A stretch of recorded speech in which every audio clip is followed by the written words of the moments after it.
Chantal en... Oh, we zijn al aan het opnemen. Hoi allemaal.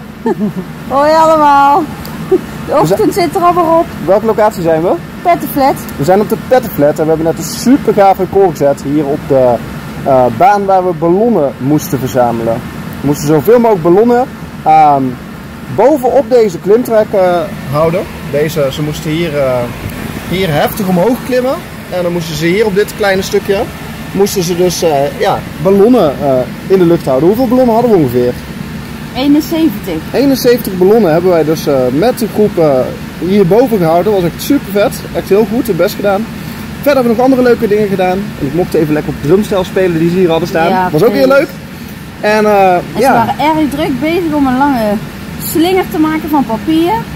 Daar waren ze heel intensief mee bezig. Zo, ik hoorde iets van 90 meter en ze waren nog steeds aan het tellen. Hè? Dus ze hebben het huidige record al verbroken. Ja, zeker. Ja. En we hebben Disney stills gedaan. Ja. Ook heel leuk. Wel moeilijk. Heel moeilijk, maar wel leuk. En nu zijn we klaar om naar de volgende. We gaan even opruimen en dan gaan we naar de volgende locatie om te knallen. Dus ik hoop dat jullie er klaar voor zijn en komen eraan.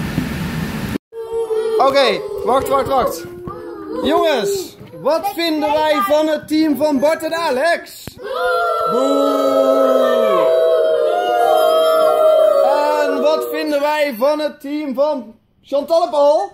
Yeah!